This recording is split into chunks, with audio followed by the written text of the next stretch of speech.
Okay, magandang gabi, tanghali, umaga po sa inyong lahat muli mga kaibigan. At kumusta po kayong lahat? Sana po ay nasa mabuti kayong kalagayan sa mga araw na ito. At ngayon nga, ating tatalakayin patungkol nga dito sa bigas, sa benteng bigas ni PBBM na sa ngayon ay kayang-kayang bilhin na ng mga mamayang Pilipino. At kung dati ay kinukutya ang pangarap ni PBBM na benteng bigas, ngayon maraming mga Pinoy, mga kababayan natin na labis na natutuwa dahil sa bainteng bigas na presyo per kilo. So pakinggan natin yung report at pagpapasalamat ng mamamayang Pilipino kay PBBM sa pamamagitan ng video ni Yusek Claire. Pati kada meron na program sa mga kadiwa ng Pangulo. Kung noon, binabawasan ng mga kababayan nating hirap pagkasyahin ng budget ang kanilang sinaing, ngayon, sakto na ang kanilang naihahain. Maliit man o malaki ang pamilya, lahat nakakakain. Panoorin po natin ito. Analipay yun may ngaling abot na ang 20 pesos gagisaan. Sa aton presidente, salamat kay imo nang gituman ang tag 20 pesos nga bugas. Makakaon na in taon ning mga pobre. Nalipay jud mi nga naanay tag 20 nga bugas. Kayo kaya wag ka na makuha na among budget sa among bugas kada adlaw. Akong mensahe sa presidente, kinahanglan magtuloy-tuloy ang 20 pesos nga bugas sa tanan nga katawhan. Maora na, sarang salamat. Malaking halaga na matulong sa mga mahirap pareho namin, mga small farmers, yung maliliit na wala pang gastos. Kami nagpapasalamat kay Pangulong Marcos. Ipadayo na yung programa na contract farming sa mga maliliit na farmers na walang panggastos para makatulong sa aming mga maliliit na mga farmers. Isa pang good news, muli namang nagpadala ng 35,000 na sako ng bigas sa Central Visayas ang National Food Authority para sa pagpapatuloy ng BBM na rice program sa Cebu. Bahagi ang panibagong shipment ng 100,000 sako ng bigas na in-order ng Cebu Provincial Government. Nauna nang naipadala ang 35,000 pang sako 3 linggo na ang nakakaraan. Narito po ang video.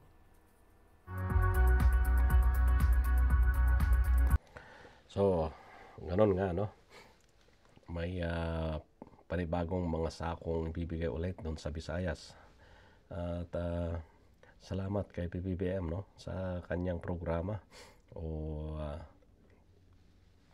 sa benteng bigas, 20 pesos per kilo ng bigas na para sa mamamayan.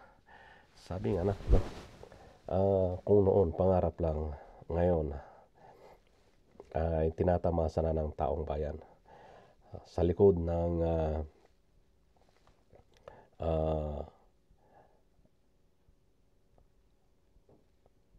pagpapati ko sa kanya, yun ay ginagawa pa rin niya ang nararapat dahil siya nga ang presidente ng bansang Pilipinas.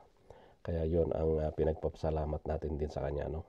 Hindi kailanman pinipersonal o hindi siya nanghihinawa na gumawa ng mabuti para sa taong bayan.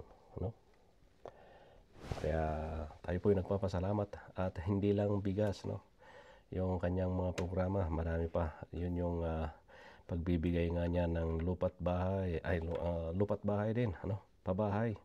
At ganoon din sa mga magsasaka, yung mga lupa na kanilang sakahin, At hindi Hindi lang yan, kundi ang equipment din na magagamit ng mga magsasaka sa kanilang pagre-repair ng kanilang mga irrigation. So madami ang ginagawa ni PBBM na mga project, no? At sana yun ang makita ng taong bayan, hindi yung pinagkukumpira nila, no? Yung kalipas at saka sa ngayon, no? Kasi magkaiba yan ng mabait si PBBM. Hindi katulad noong una na palamura, sabi nga nila, no? Palamura, pati Diyos minumura. Ayun ang So, yun nga mga kaibigan. At ganoon din, etong pagpapalit nga ng PNP chief, no? So, sa tingin ko rin kay General Torre ay maayos na maging chief PNP. Hindi basta-basta, kasi sabi niya nga ayon sa batas. Ayon sa batas ang kanilang pagtatrabaho. So maganda yan. At ganoon din, isa sa pinakamagandang gagawin nila ay yung nasa labas na sila, no? Nasa lansangan sila at nakikita na ng mga tao. At at least yung mga nagpaplano ng masama ay magdadalawang isip dahil ang pulis ay nagkalat na, no? So yan, maganda para sa taong bayan. At sana ay yung mga pulis natin ay ayon din sa batas at hindi nila pabayaan na maapakan ang karapatan ng mamayang Pilipino, kundi patuloy ang pagtatanggol nila sa mamayang Pilipino. So ganun nga na. Maraming salamat ulit sa ating presidente at ganoon din sa kanyang mga secretaries at general ng mga pulis, no? So patuloy nga mga kaibigan na